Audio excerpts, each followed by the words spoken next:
Une opération d'envergure était organisée par la brigade de prévention de la délinquance juvénile sur la commune de Valette, le rallye citoyen.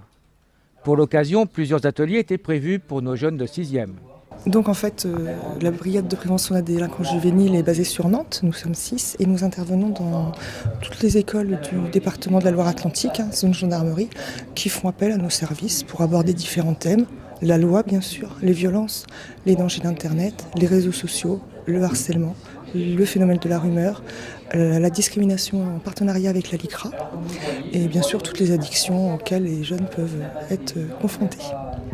Alors malheureusement, de plus en plus dans les écoles ou les collèges, on entend parler effectivement d'agression, d'harcèlement. Comment est-ce que vous intervenez auprès des jeunes ?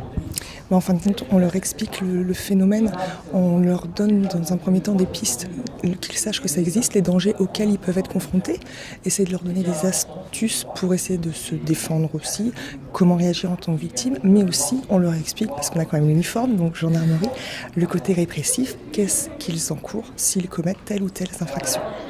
Alors aujourd'hui, un petit peu particulier, un rallye pour ces jeunes. Quel est votre rôle ici ? Alors en fin de compte, le rallye citoyen, le projet rallye citoyen est né il y a 2 ans de par mon unité. Le premier a été fait à l'initiative de l'adjudant-chef Esnou qui commande cette unité à Guérande. Il y a eu un très bon ressenti. L'année dernière, on a continué sur Nort-sur-Erdre et Ancenis. Cette année, Nort-sur-Erdre, Ancenis, Saint-Philibert-de-Grandlieu et enfin Valette. Donc c'est une action qu'on fait en plus des demandes spécifiques des chefs d'établissement concernant les différents thèmes dont je vous ai parlé tout à l'heure. On s'est rendu compte que c'est quelque chose qui pouvait être très instructif. On a toujours des très bons retours. Et le but de ce rallye, c'est vraiment que les élèves, donc ici nous sommes sur des élèves de 6e, 13 classes pour l'ensemble des 2 collèges de la commune. Ça représente quand même 356 élèves en tout. Donc ils vont se déplacer en groupe classe dans l'ensemble de la commune sur différents sites. Par exemple ici la salle du conseil, parce qu'on trouve que c'est quand même très intéressant qu'ils prennent conscience de tous les acteurs qui œuvrent pour eux tous les jours. Savoir ce que c'est qu'être citoyen. Ils ont des droits, mais ils ont aussi des devoirs. Et en fin de compte, on essaye de vraiment leur faire prendre conscience de ça. Mon équipe est beaucoup basée sur on respecte mieux ce que l'on connaît. Donc on essaye de leur faire prendre conscience de qui travaille pour eux, de la chance qu'ils ont aussi de tous ces droits, pour qu'ils puissent respecter ces personnes, les acteurs sur le terrain, mais aussi bien sûr tout ce qui est matériel, les biens publics, tout simplement pour que ça ne soit pas dégradé.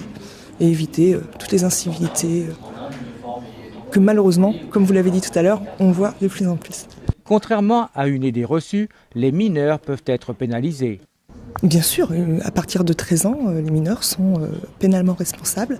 Ils peuvent avoir à répondre de leurs actes, être placés en garde à vue, avoir affaire à un juge des enfants, dans les cas les plus graves, finir en prison, dans les cas les plus graves. Mais on leur explique ça justement quand on intervient auprès d'eux. Et on leur explique aussi, pour un public comme des 6e, que cela ne veut pas dire qu'avant 13 ans, ils peuvent tout faire. Divers ateliers pour expliquer et donner ainsi la possibilité d'intégrer pleinement et avec sérénité la vie en société, comme celui de la police municipale. Et pourquoi vous ne pouvez pas aller dans notre commune ? Justement, c'est parce que j'ai dit qu'on était employé par Madame le maire ou Monsieur le maire, et Monsieur ou Madame le maire n'est responsable que dans sa commune. Il ne peut pas être responsable dans la commune d'à côté. Être employé par le maire n'implique-t-il pas un manque d'objectivité dans certains différends ? Les différends, quand même, lorsque l'on a un différend de voisinage à régler, la base de départ, la base légale, ça reste la loi. Donc la loi, les règlements. Donc on ne peut pas déroger à ça. Madame le maire est garant de ces règlements. Donc on travaille dans ce cadre-là quand même. Sinon, en cas d'agression, bien sûr, vous n'êtes pas armé, enfin armé avec arme à feu. Si vous êtes dépassé par l'agression, comment vous faites ? Alors on restera, si on est dépassé par l'agression, on restera en retrait. Et on restera en observation. Et on fera venir à notre aide les gendarmes, bien entendu, qui sont eux armés et mieux préparés que nous, peut-être, pour ce genre d'intervention. Mais si, par exemple, les personnes sont proches de vous, vous ne pouvez pas reculer ou fuir Alors on est obligé d'intervenir. De toute façon, on a une obligation d'intervenir aussi. Donc ça fait partie de notre métier. Donc on sait qu'en commençant cette activité, on devra à un moment ou à un autre faire face à des difficultés. Donc il faut assumer ces difficultés. Je pense que c'est avant de devenir policier municipal qu'il faut y réfléchir, pas pendant. Une belle initiative organisée par la brigade de prévention de la délinquance juvénile qui a pu faire comprendre à nos jeunes les droits et les devoirs de chaque citoyen.